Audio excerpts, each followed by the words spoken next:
Well, I think most of us realize that security and entrepreneurship go hand in hand. All the major players in the industry are venture-backed. Mostly, those companies are too young to vote or drink, let alone screw with their customers. So if you're in security, at some point, you're going to work for a startup, or you're going to buy products from a startup, or you're going to invest in a startup, or you're going to acquire one. So you want to know what's going to happen to all these startups. Is there room for more of them? Which ones will succeed? Today I'll discuss the long-term role of startups in the security ecosystem. But rather than speculate on the industry's future successes, because that's something I think that many of you are probably more capable to do than I am, or rather than hype my own investments, I think it's more instructive to highlight mistakes of the industry. Because unfortunately, security doctors don't swear a Hippocratic oath to do no harm. And so far, the results have been disastrous.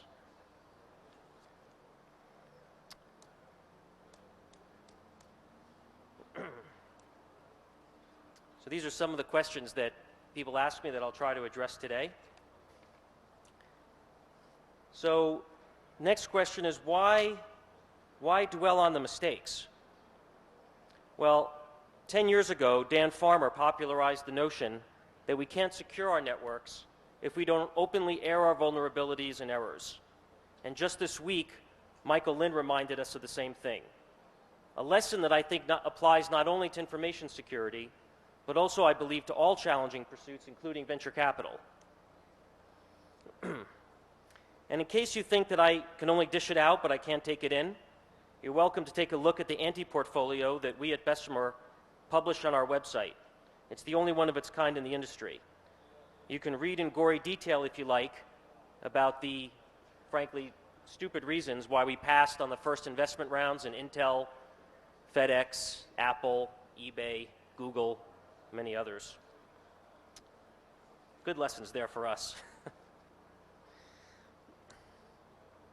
So this presentation is for investors who don't want to lose their capital, entrepreneurs who want to navigate the landmines, engineers who don't want to make the wrong career choice, chief information security officers and their staff who don't want to buy the wrong product. Also, anyone with money in the bank who wants to keep it safe. And if that doesn't just about cover all of you, then I guess it's also for anybody who's looking to kill an hour between the two Fed presentations. So still, I expect that many of you came here looking for more positive direction on tomorrow's great inventions. I feel obliged to offer something inspirational here. So I've injected into my presentation some interstitial slides here and there, offering up some great examples of entrepreneurial innovation. You'll see them popping up now and then. So I've told you, about some things that Bessemer Venture Partners has done wrong. Please give me just 30 seconds to tell you some things we've done right in an effort, perhaps, to lend some credibility to my ravings about the industry. So here's the background. As the oldest venture capital practice in the nation, Bessemer has for nearly a century invested the family fortune of Henry Phipps, a 19th century entrepreneur who decided to reinvest his proceeds from the sale of Carnegie Steel into other tiny startups like W.R. Grace and Ingersoll Rand. More recently, Bessemer has funded the early stages of Parametric, Staples, Ciena, Cascade, VMX, Maxim, Veritas, Gartner Group, Perceptive Biosystems, and Skype. We have about 60 employees with offices in California, Massachusetts, New York, Bangalore, and Shanghai.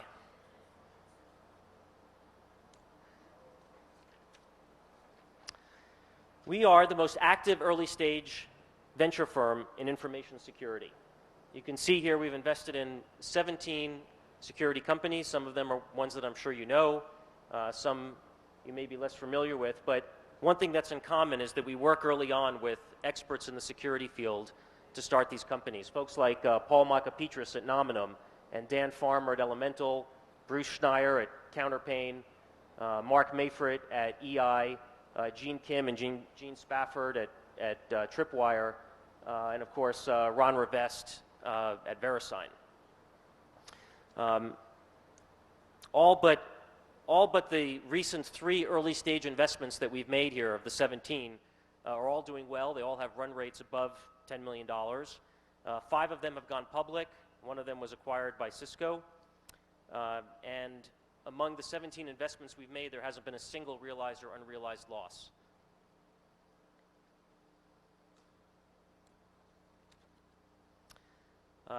We have a dedicated security team at the firm, including myself, Devesh Garg, who ran Broadcom's security business unit, Chini Krishnan, who founded ValiCert, Chris Risley, who was CEO both of Nominum and previously of On Technology, which after going public, Symantec acquired, and just a broad, strong team of security professionals. And this team, we commit our time and our resources to maintaining a very rich dialogue with chief information security officers in the industry. Many of you are probably here and you know firsthand that we do this, and we do that really to maintain a good pulse on the marketplace on behalf of our companies.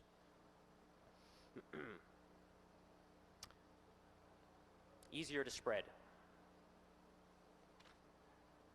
Let's see. Okay, so the biggest challenge for startups is that nobody wants to buy from startups. People want to buy products from big companies. They want to buy suites. And there are some very good reasons for this, very valid reasons. Product suites from big companies offer integration at the console level. They offer integration at the appliance level, making security easier to deploy in a scalable fashion. These companies promise event correlation, and I think one day they might even deliver it. And of course, they do offer better vendor viability than what a startup can do.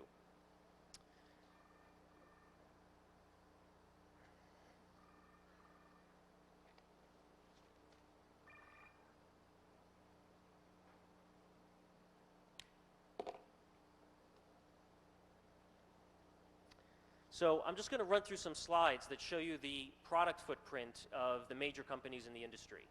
And you can this is a taxonomy that we've developed internally to map out security products.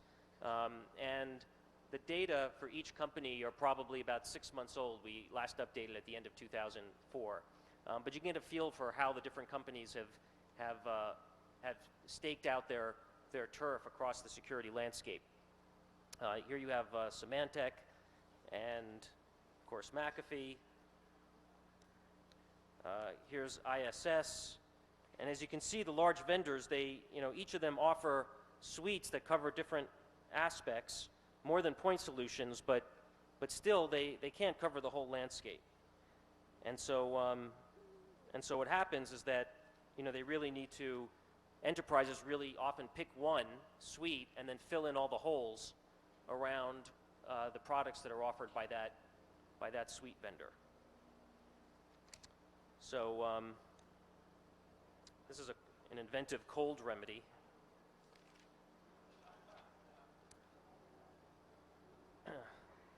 So then, these big companies, they have these great suites and enterprises want to buy from them. So the question is why, what are we smoking? We keep funding all these startups out there to compete against them and have a hard time selling. And, why do we do that? And, here's our thinking. Our thinking is that there are 2 major reasons why the startups have to exist and in the long run, as a group at least, have to thrive, at least some of them. And the first reason is that there are constantly new protocols, applications, and platforms that are being deployed in the network. And every time a new one comes along, then enterprises have to completely rethink their security so that the security has to actually keep up with the new technology as quickly. It has to be the fastest changing element of the network because it has to move as quickly as everything else that's going on. And these are just some examples of protocols that enterprises are adopting now or have started to adopt last year. And every one of these things introduces important new vulnerabilities that change the way enterprises have to think about security. And then the second element is captured in this image here, and that is that security is very different from other elements of infrastructure. In other types of infrastructure, you're trying to basically, it's basically a battle of man versus nature, trying to iron out the wrinkles, trying to get the products to work better, and asymptotically these products approach perfection. The way that, in the way that routers and switches today basically work. They don't crash, we have enough bandwidth, they work fine.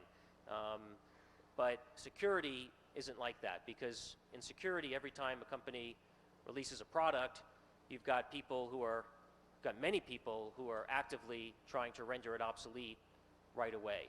Very creative and adaptive people. And if that's not enough, more recently, the nature of that adaptation has changed now that the enemy is motivated less by ego, mischief, and politics, and motivated more by profit from spamming, profit from extortion, profit from ID theft. The enemy now has the patience, the resolve, and the resources to continually escalate and continually adapt to the new products as they come out. And for this reason, we believe that it's absolutely imperative that we continue to have startups, entrepreneurial teams who are innovating new defenses against attacks. This is why I believe we've seen so much venture investment in startups. In the last 2.5 years, we've counted, and we may not know all of them, but we've counted 477 distinct companies that have received venture funding during that time. Obviously, these companies aren't all going to be successful, but the level of innovation that's coming out of these 477 companies absolutely eclipses anything that's going on among the larger companies. So that's the role of the startup, and that's the role that we try to fund. Now, with all these companies that are being funded, I'm sad to say that there aren't any IPOs in the security industry since the beginning of 2003. So that's a lot of money going in and nothing really coming back to the hardworking employees and the not so hardworking investors in those companies. But what we do see is that, as we all know, mergers and acquisitions have really accelerated in the last couple of years, even beyond the peak of the bubble in terms of the number of deals and the number of dollars going to security companies. And that's because we have two types of companies in the ecosystem. We have the suite vendors who are great at integrated consoles, integrated appliance. That's their value to the enterprise. Then you have the small companies who are the innovators. They produce the new defenses. Usually they're point solutions, but these are the new defenses. In order for the integrators to remain competitive, they have to assimilate the innovative solutions. And so although journalists like to talk about what's happened in the last year as a consolidation in the industry, we don't view this as a phase of consolidation. We view this as a permanent fixture. This is going to persist. It's going to persist longer than the M&A string in the 90s, where Cisco, 3Com, and Lucent all acquired networking companies. Because again, those networking companies, eventually those products worked and they matured. But the best you can ever hope to do with a security product is tread water.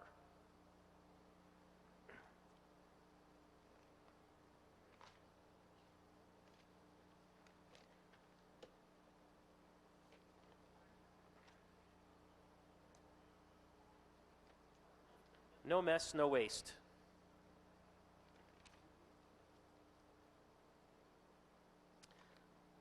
So now let me start to talk about why it is that we see some major bloopers and blunders in the industry. And it starts off with an analysis of people's state of minds when they buy products. And so I'm going to talk about reasons why people buy security technology, why they pick one product or another. And the first reason, and this is one that I think we all agree is a very good reason, and one that a lot of attention is spent to here at DEF CON. I understand how this technology will likely secure important assets from entire classes of attack at a reasonable cost. And here we like to think that this is the only reason why people choose one security product over another. But wait, there are more reasons. Here's one. Lots of other people seem to think that this technology works. I guess that means I need it. This common weak-minded disposition to suspend skepticism explains a lot of the problems in our world beyond information security. Not only might others be wrong, and I'll point out some doozies today, but there simply is no one-size-fits-all security mix. Nonetheless, this kind of thinking does drive a lot of purchasing from the big security companies. Here's another brain malfunction that drives sales for Symantec and Cisco. If an attack brings our network down, I'll be okay so long as it brings everyone else's network down as well. So I'm just going to hide in the safety of the herd and buy whatever seems to be selling well, and never mind that we're seeing more targeted attacks today, or more importantly, that the consequences of an attack to my enterprise are pretty much the same regardless of whether it hits others. Okay, why else do we see people flocking to Symantec and Cisco? Well, I got a good deal on a bundle. I bought that big router or appliance over there, and the vendor threw in some cheap or maybe even some free licenses. It might not work, it might inconvenience my users, it might suck up IT resources, it might even be another vector of attack. But it was cheap. My favorite example of this cheap bundled nonsense is antivirus licenses for servers. You know, the computers that nobody ever uses for email or browsing, and the signature AV companies actually charge extra for putting their AV products on those servers. Let's see. What's another reason? Oh, yes. Okay, we need to convince somebody. It might be our chief security officer or chief information officer or chief executive officer, or maybe the board or our auditors or the regulators or our customers or maybe Congress. We have to convince somebody that we've got best practice security. Of course, best practices have been defined by somebody else. Those practices might imply working technology, but then again, they might not. Let's see. Here's one that startups can also exploit as well as big companies. A nasty attack crashed our network, and so I've got budget to deploy a defense. And you can always spot these folks because they don't want to hear about how the product works. They just want to run a battery of attacks against the product to see if it defends against them. And these are the attacks that they suffered several months ago. And they seem to suffer from this delusion that next quarter's attack is going to be exactly the same as last quarter's attack. And so as long as this product stops last quarter's attack, they somehow think that they're protected. I can't believe how often I see this in accounts. It's rather frustrating. And then finally, the last reason is that there's always relationship selling. You know, the vendor threw a wild party, and so, you know, I should buy the product. Okay, well, maybe that one's not such a bad reason. I'm going to move that up to the plus category.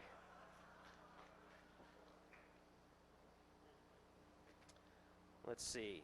All right, so we see a lot of poor reasons why people choose security technology that doesn't work. So now what I'd like to do is really explain what I mean by bloopers, blights, and blunders.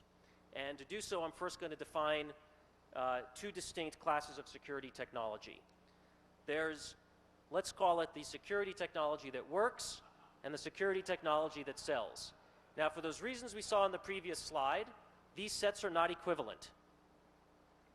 Now, you know, my job at Bessemer is to find teams that have technology that works and fund them into companies that have technology that sells. And of course, that intersection is where all the great security companies thrive.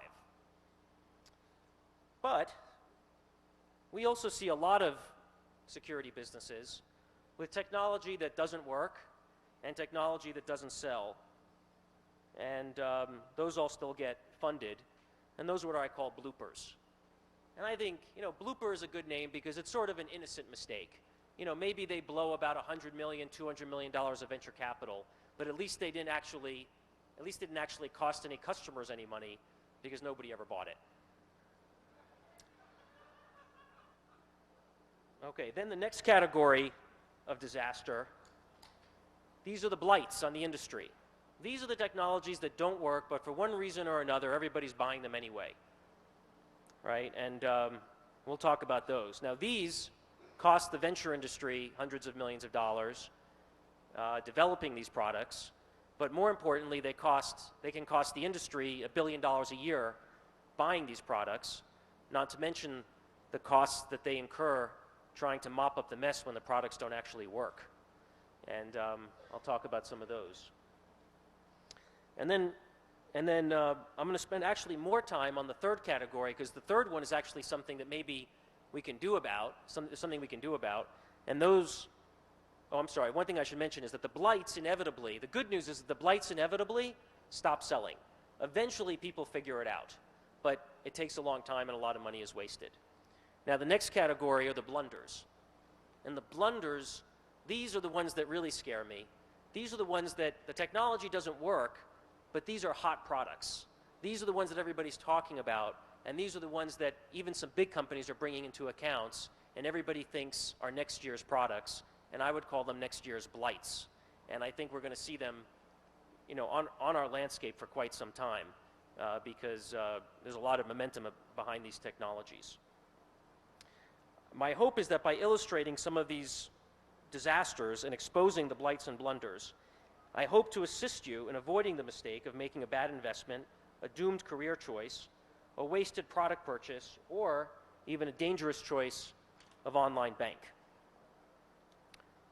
Here's another invention, but this one might be a blooper. This is a mobile computing invention of some sort.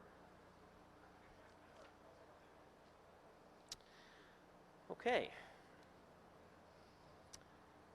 So I think I have to move a little quicker through these slides. I'll start with the bloopers.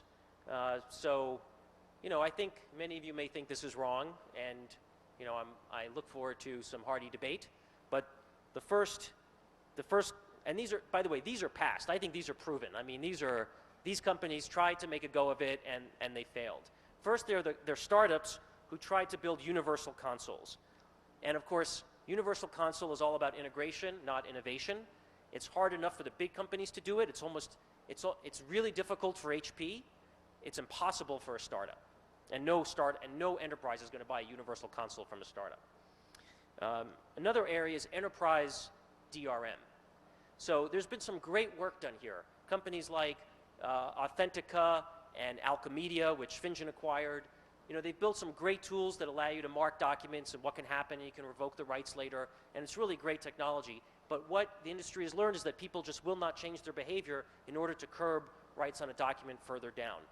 Tumbleweed learned this, Slam Dunk Networks learned this, and now, you know, and more startups are continuing to learn this. And I think it's safe to bet that, you know, Microsoft is going to provide good enough DRM in Office, and that's going to be the end of it. What happens is that enterprises, because the pain of an embarrassing leak is episodic and difficult to quantify in terms of damage, you know, this category of product never stays in the top 3 concerns very long. And if you're not in the top 3, then, you know, you ought to go home and figure something else to do. So next area is enterprise DDoS protection. It may be sorely needed, but the truth is that if you're trying to stop the traffic when it gets to the edge, it's too late. And, you know, the only way that DDoS is, the only way you can protect yourself against DDoS is in the network. There are services you can buy, like the Prolexic service that Counterpane sells, but, you know, Mazu and others, they figured out that they need to do something different than DDoS protection at the edge. Again, these are all big venture capital investments in all these categories. Here's another one, PKI. You know, benefits just never justify the expense. Sure, there are some, you know, applications like SSL, but in terms of trying to build applications on top of PKI yourself, just really doesn't. It's just really not worth it. And, you know, personally, I'm really pleased that VeriSign managed to buy Network Solutions and other businesses and diversify away from this. And then finally, there's applet signing, and I'll talk a little bit more about this later. But basically, applet signing is an example of just too much useless information. You know, other than the people in this tent, most people who look at the name on an applet have no idea whether that's someone they can trust or not. And so it really doesn't do any good. So there, we've gone through the bloopers. Now the blights. These are the ones that are still doing well in the market, still selling well. And first there's IDS. And we all know the problems with IDS. They generate alerts. Every year they get improved, which means they generate more alerts and more alerts. And they generate so many alerts that, speaking of too much useless information, that's what these things generate.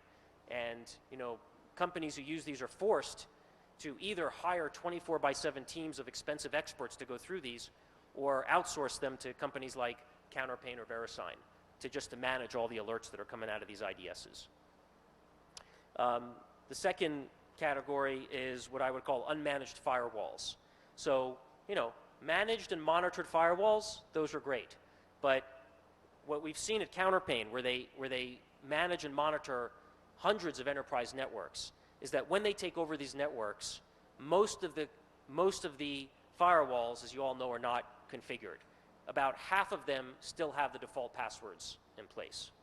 So, half of the firewall industry is wasted money.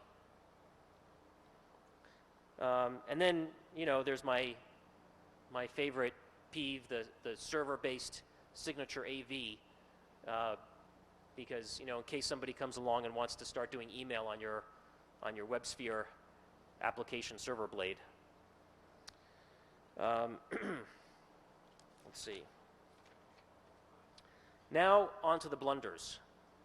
And I have really just sort of two slides on this. The first one is I'm sorry, I forgot single sign-on. There's another blight. So single sign-on sounds great. It seems like a really good idea. But it turns out that it's really hard to integrate all your old apps and then keep all your new apps integrated and actually try to get the single sign-on to stay working. I liken these things to the universal remote control that I bought for my media system. It seemed like a good idea, but after a month or two, it ends up being just one more remote control on the table to worry about. Just too hard to keep programmed, right? So now, by the way, there are some promising glimmers of innovation here in the area of web-based single sign-on, which seems to work a little better. Companies like Incentuate that are making this a little easier, but I'm still very skeptical. So now the blunders. So the first one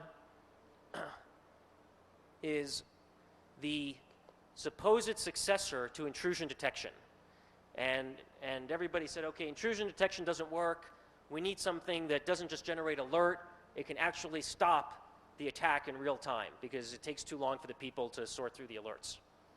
So intrusion prevention is the answer. And we saw a whole generation of these systems proliferate, and we even saw Cisco and McAfee buy Okina and Intercept from some very, very lucky investors, and they're bringing these things to market with a lot of gusto. The fundamental premise behind these products, which I find just laughable, is that every attack creates a visible anomaly, and every anomaly indicates that there's an attack going on. If you don't believe that that's true, then it's inevitable that anomaly-based intrusion prevention systems will cause false positives. And if they cause false positives, then you can be sure that the very first thing that's going to happen when some customer is blocked from a website is that intrusion prevention system is going to be turned into monitor-only mode, which means, guess what? Now it's an IDS again, generating alerts for somebody to look through. Now, there's some other problems with these things, too, that I mentioned. They're really slow because they have to look at all the traffic. They require weeks of training, so you can't deploy them right away. If anything changes on the server that you're watching, like the number of users or the applications or the configuration, then you have to retrain it. All in all, a very non-scalable solution. But the big killer is the fact that it has false positives. It just doesn't make sense for something that's supposed to be in line. What's required here are intrusion prevention systems that have zero false positives. There are some on the market that use signature-based approaches. Those, of course, have zero false positives, but they don't provide zero-day protection. We believe this is a big area of opportunity. We funded a company called Determina that we believe has the solution to this space. And I expect that there will be other companies trying to tackle this as well.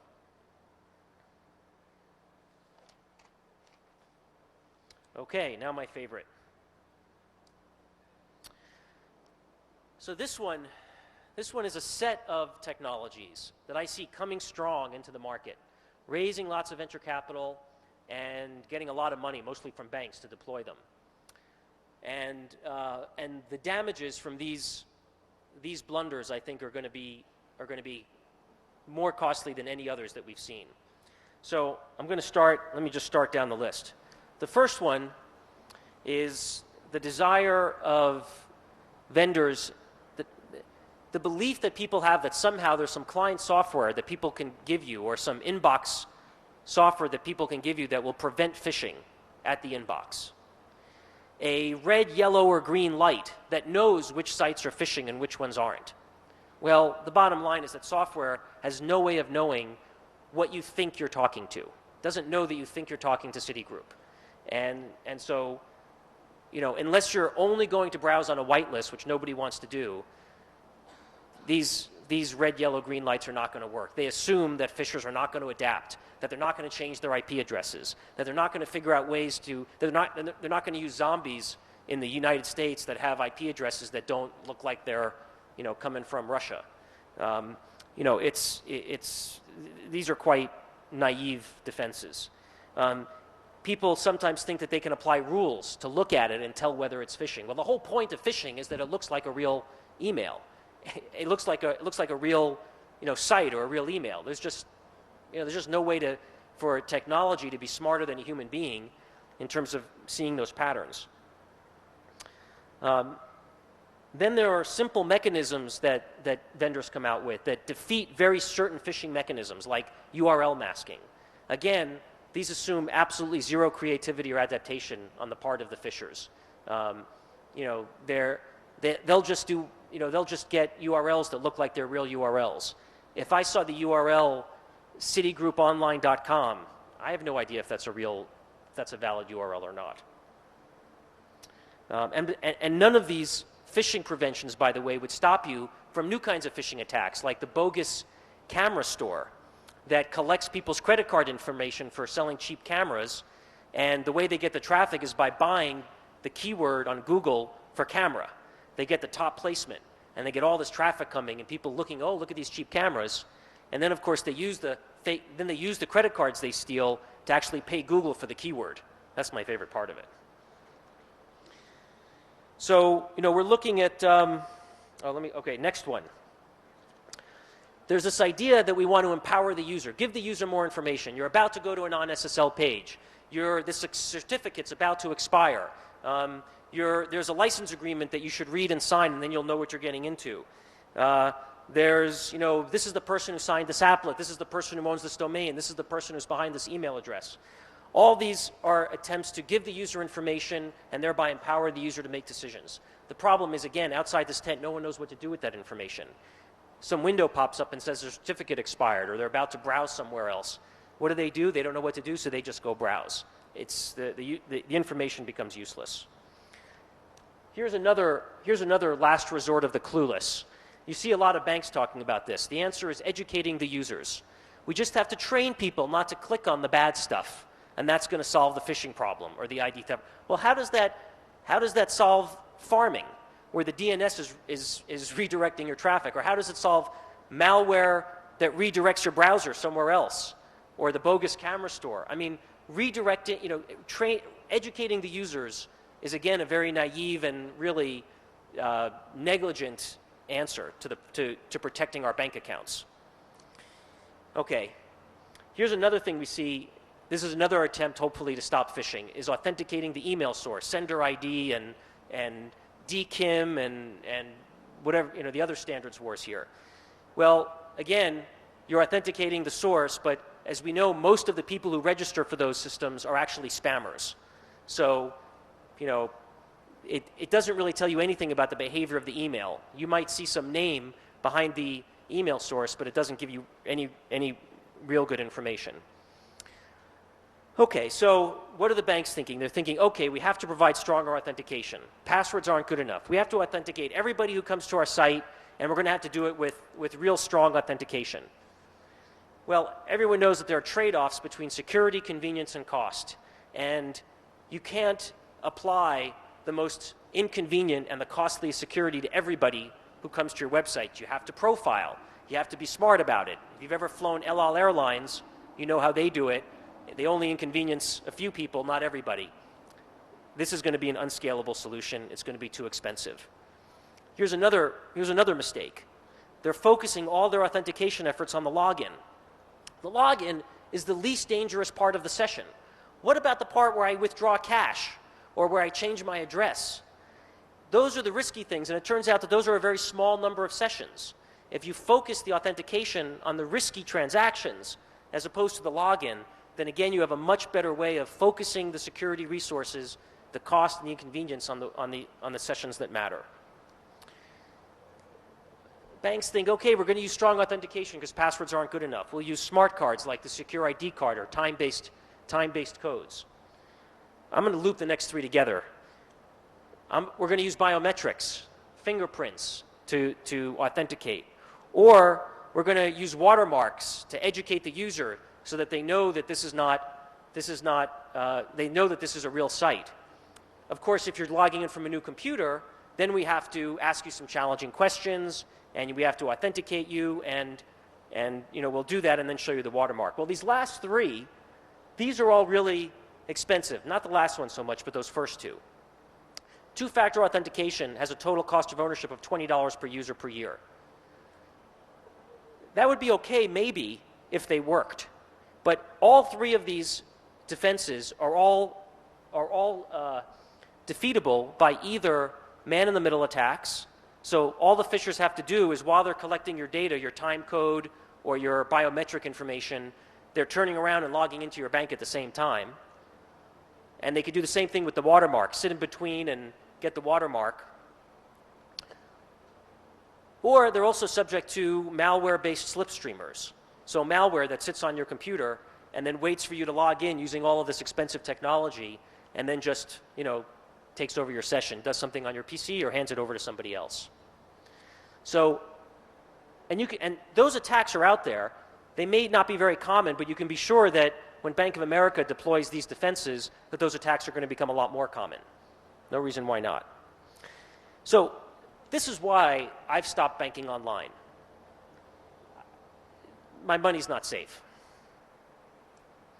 Now, I feel like I want to give some prescription as to how I think this is going to get better. I think the landscape is going to be blighted for some time, but eventually what banks are going to learn to do is they're going to learn to authenticate the transaction, not the login. They're going to learn to profile the transaction, profile the user, profile the session. Where is this coming from?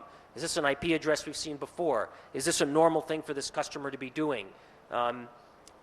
Is this just a dangerous transaction? Is this a change of address transaction which is dangerous, or is this just somebody looking at his or her balances? And then, depending upon how dangerous it is, we're going to escalate the response. We're going to have costlier and more inconvenient security based upon the risk, with the penultimate authentication being not two-factor authentication, but multi-channel authentication. Because two-factor authentication doesn't work if the channel itself has been compromised, which is what malware does to a PC. Smart cards, biometrics, the reasons they don't stop malware or slipstreaming is because the channel's been compromised. But if you do multi-channel authentication, then you defeat those mechanisms. Unless the attacker is able to identify the two simultaneous channels and compromise them, which is many years out from now. There actually are a set of startups that are now starting to deliver this kind of technology, although I think it's going to be a while before banks recognize it. Authentify and Cyota have joined together to provide a service to banks so that they can do this for their online banking. A very cheap, scalable solution. Yeah? Okay. So the question is, what does it mean to authenticate the transaction? So I'll just take the Authentify Cyota solution for a second and illustrate. Somebody comes to the bank and logs in. Just let them use a password. It's not the most secure thing in the world, but it's okay. Let them use the password. By the way, keep track of how many times it took them to get in. If it took them a long time because they had to do many passwords, that increases the risk, of course. Then see, what are they doing in the bank account? If they're just looking at their balances, then maybe the password security is enough. But if they're trying to do something else, then you want to escalate the security. Maybe you want to ask them some challenge and response questions before they look at their balances. Maybe they're doing something more dangerous, like changing their address, in which case you want to ask them more challenge and response questions. Maybe they're trying to actually move cash out of the account, at which point you say, okay, because this transaction is a risky transaction, we're going to give you a code, 3174. And now we're going to say, we know 3 telephone numbers that you've got on record, home, cell, and work. Which one do you want us to call? You don't say the number, you just identify which one. Your phone rings, a computer calls you up and says, do you want to authorize the transfer of $50,000 to the Boys and Girls Club of Belfast? And then, if so, enter the code on your web session. And if you enter 3174, then that authenticates that very specific transaction. So you're authenticating the transaction. You're showing this is what I wanted you to do, rather than authenticating the session and then allowing somebody else to wreak havoc on the session. And it also limits the security focus to just the risky transactions. Does that answer the question? Okay, so more advice, and this is for email providers. Restore credibility to email, not through domain authentication, but through behavior tracking. And I think this is going to be the domain of some interesting startups, like maybe Goodmail and Habeas, where they actually track the behavior of email senders and then use that reputational data in order to make judgments as to whether somebody is a spammer or a phisher. There's a bigger downside to spam and phish than the fact that our email is untrustworthy, and that's the fact that our trusted relationships, banks and e-commerce partners, can no longer use email to talk to us. 2 years ago, if Citibank sent me a message, I would have responded. Of course, today, who would respond to a message from Citigroup or Fidelity on their email? Email is a lost cause. We have to somehow fix that. Question?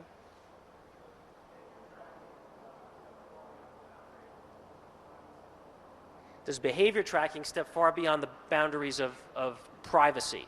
That's the question. Well, yes, just in the same way that questions at the airport intrude upon your privacy for that as well. I think that people who want to send you email, like Citibank or Amazon, they're going to be okay with the idea that somebody's tracking their behavior.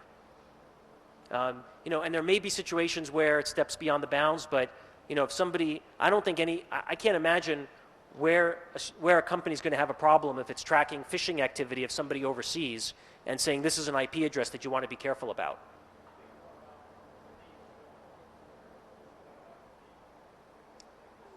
Are there legal loopholes that weaken the business model? Yeah, well,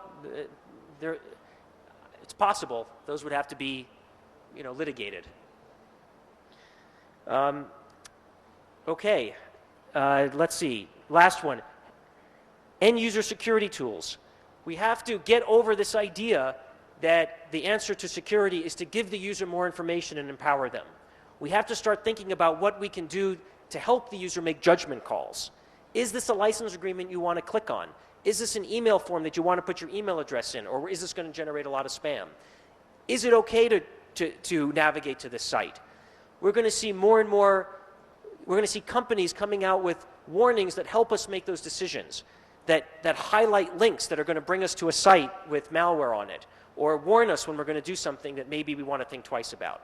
That is much more useful in user security. Another idea. Okay, so we're always trying to think about where there are opportunities to make the security industry better. I can share with you, these are some of the questions that we ask ourselves these days about whether there are opportunities, and these are things I'd love to hear from people here at DEF CON about. Questions like, is it possible to build accurate and reputational services for email, for IP addresses, for ISP behavior, so that you know which ISPs are good internet citizens and which ones aren't? Are there security vulnerabilities to RSS and Atom that require some kind of security mechanisms? I don't know what those would be, but my guess is that there are some vulnerabilities there. And then one that I'm very concerned about, and that is VoIP spam on my VoIP phone. Spam on my inbox, that's sort of a hassle, But spam on my VoIP phone, I mean, that is just downright obnoxious because my phone is going to ring every time somebody wants to sell me something. And I can't apply Bayesian rule filters like I can with spam because you don't know what the message is until the phone rings. And so, this is an area where I think, there's room for some great reputational services or something to try to solve this problem. I put here on the slide my coordinates for contact. You can hear me, blather more in my blog at whohastimeforthis.blogspot.com, where I love to discuss, blights and blunders. And so, please visit my blog. And then I'd like to close with a little anecdote. This, by the way, in case it's not clear, is an indoor sundial. You see, just kind of, yeah. So that one's my favorite. Okay, so to a large extent, venture capitalists like me, we play a role in the ecosystem of being gatekeepers for capital as to which of these security projects are going to get funded. And so, it's our job to try to spot these blunders before they happen. But we also need to appreciate the market that exists out there and all the innovation that's there.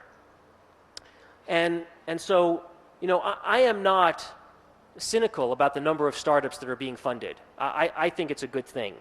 And, and the story I wanted to tell you happened the Saturday night after I made my 12th security investment in a company called Cyota. My wife, Natalie, she took me out to the movies that Saturday night to see Bourne Supremacy. And we were going to this theater in Mountain View with a lot of movie theaters in it. And, thanks to Fandango, we righteously walked right past the long lines of teenagers, and we go into the lobby, and I'm trying to explain to Natalie why it is that these companies I'm investing in, they're not the same company over and over. Because she asked me, she says, why is it looks like you just keep investing in the same thing over and over again. She saw those same 17 companies I put up on the page, and when I tell her what they do, they all sound exactly the same to her. And she said, why do you do this? I'm trying to figure out how to explain to her why I keep doing this. Now, in this movie theater, they implemented a security mechanism to prevent movie theft. Instead of collecting tickets at the front like they used to, well, they had a problem that people would go see a movie, then they'd come out in the lobby, then they'd go see another movie. So they moved the ticket collection out to the hallways coming off the lobby, and then after a movie, they usher everybody out to the lobby. So if you want to go back in, you need to give a ticket. No ticket, no movie. That's the security mechanism. So I thought, okay, there's got to be vulnerability here. So I said, watch this. I walked over to the front door. I waited for a little lull in the traffic, and then I preferred my hand out and muttered as nonchalantly as I could, tickets, tickets. And, a bevy of teenagers approached, and, the first one gave me his ticket. That was the riskiest, but then the rest of them were cake. I mean, they were jabbering on about football games and SAT prep, and meanwhile their tickets were just accumulating in my hand, not looking at me. And it took them, a good 5 minutes as they sort of wafted over to one of the ticket stands, and they got to the ticket stand, and then literally they spent another 2 minutes among them trying to figure out which one of them had the tickets, because they forgot that they gave me the tickets at the door. And then, by then, they figured out that they'd been phished. They turned around, and I was there. I returned their assets, and fortunately, they didn't kick mine. So, my wife understood that security is hard. And that's why I, like most of the people in this room, I imagine, really find it so intriguing. We should all keep in mind that as we craft new technologies, we're all going to make mistakes now and then. But that's okay, so long as we critically assess our bloopers before they bloom into full-blown blunders. Thank you very much. We have time for a question? No? One question. Yes?